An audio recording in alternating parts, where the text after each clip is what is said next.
കേരള ബ്ലാസ്റ്റേഴ്സിന് അടുപ്പിച്ച് 5 മത്സരവും തോൽവിയായിരിക്കുമോ ദൈവമേ എന്നിങ്ങനെ വിചാരിച്ചിരിക്കുമ്പോഴാണ് ആ സമനില വന്ന് വീഴുന്നത്. സത്യം പറഞ്ഞു കഴിഞ്ഞാൽ മരുഭൂമിയിലേക്ക് വന്നിട്ടുള്ള ഒരു മഴയാണ് ആ ഒരു പോയിന്റ് എന്നുള്ളതാണ് കേട്ടോ. എന്തായാലും ആ ഒരു പോയിന്റ് ഉള്ളത് കൊണ്ട് തന്നെ ഈ മത്സരത്തിന് 3 പോയിന്റുകൾ നമുക്ക് സംസാരിക്കാമെന്നാണ് വിചാരിക്കുന്നത്. സോ നമ്മുടെ കോണ്ടന്റ്സും കാര്യങ്ങളൊക്കെ ഇഷ്ടപ്പെടുന്നുണ്ടെന്നുണ്ടെങ്കിൽ ഇൻസ്റ്റയിലാണെന്നുണ്ടെങ്കിലും യൂട്യൂബിലാണെന്നുണ്ടെങ്കിലും സബ്സ്ക്രൈബ്, ഫോളോ, കാര്യം ഓർമ്മിപ്പിച്ചുകൊണ്ട് കാര്യത്തിലേക്ക് കിടക്കുകയാണ്. ഒന്നാമത്തെ പോയിന്റ് നമ്മൾ മുംബൈക്കെതിരെയുള്ള മത്സരം കഴിഞ്ഞപ്പോഴും പറഞ്ഞിട്ടുണ്ടായിരുന്നു. എന്ന് വെച്ച് കഴിഞ്ഞാൽ എബിൻ ദാസിനും ഈ പറയുന്ന പോലെ അജ്സലും ഒരു കോമ്പിനേഷൻ വർക്കൗട്ട് ആവുന്നുണ്ട്. അതിന് അവർക്ക് കുറച്ചും കൂടെ സമയം കിട്ടുകയാണെന്നുണ്ടെങ്കിൽ അവർ വണ്ടേഴ്സ് കാണിക്കാനുള്ള സാധ്യതകൾ ഉണ്ട് എന്ന് പറഞ്ഞു.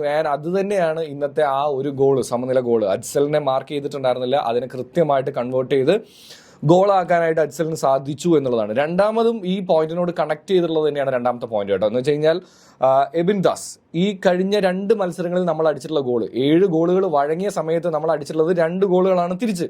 അങ്ങനെ -5 നമ്മുടെ ഗോൾ ഡിഫറൻസ് കേട്ടോ. എന്ത് തന്നെയാണെന്നുണ്ടെങ്കിലും ഈ 2 ഗോളുകൾക്കും വഴി വെച്ചിരിക്കുന്നത്, അല്ലെങ്കിൽ അതിൻ്റെ ഒരു സൃഷ്ടാവ് എന്ന് പറയുന്നത് വേണമെങ്കിൽ നമുക്ക് എബിൻ ദാസ് ആണെന്ന് പറയാം. സോ ഞാൻ ഈ 1ഉം 2ഉം പോയിന്റുകൾ ഒന്നും കൂടെ കൂട്ടി പറയാണ്. എബിൻ ദാസും അജ്സലും they are going to make some wonders in this ISL. അത് കുറച്ചും കൂടെ സമയം കിട്ടി കഴിഞ്ഞാൽ അവർക്ക് ചെയ്യാനായിട്ട് സാധിക്കും.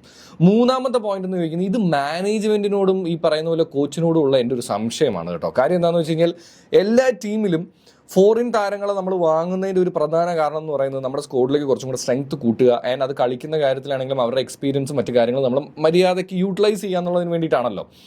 എന്തുകൊണ്ടാണ് നമ്മുടെ ഫോറിൻ പ്ലേയേഴ്സിനൊന്നും ഫസ്റ്റ് ലെവലിൽ ഇറക്കാത്തത്, അല്ലെങ്കിൽ മാക്സിമം യൂട്ടിലൈസ് ചെയ്യാത്തത് എന്ന് എനിക്ക് പലപ്പോഴും തോന്നുന്നുണ്ട്. കോച്ചിൻ്റെ തന്ത്രങ്ങൾ എന്നൊക്കെ വേണമെങ്കിൽ നമുക്ക് പറഞ്ഞാൽ പോലും, അങ്ങനെയാണെങ്കിൽ എന്തിനാ ഇവരെല്ലാം വാങ്ങിച്ചത്? നമ്മുടെ മുമ്പിലേക്ക് ഒരു 10 സ്റ്റോറിയും വീഡിയോയും ഇടാൻ വേണ്ടിയിട്ടോ? കാര്യം എനിക്ക് അങ്ങനെ പേഴ്സണലി ഫീൽ ചെയ്തു. ഇത് എൻ്റെ മാത്രം ഒപ്പീനിയനാണ് കേട്ടോ. എന്ന് വെച്ച് കഴിഞ്ഞാൽ പലപ്പോഴും അവരെയൊന്നും യൂട്ടിലൈസ് ചെയ്യാത്തതുപോലെ, അല്ലെങ്കിൽ അവരെയൊന്നും ചിലപ്പോൾ ഇനി എങ്ങാനും അവരെയൊന്നും ഫസ്റ്റ് ലെവലിലേക്ക് ഇറക്കാനുള്ള ക്വാളിറ്റി ഇല്ലാത്തത് കൊണ്ടാണോ എന്നും എനിക്കറിയില്ല.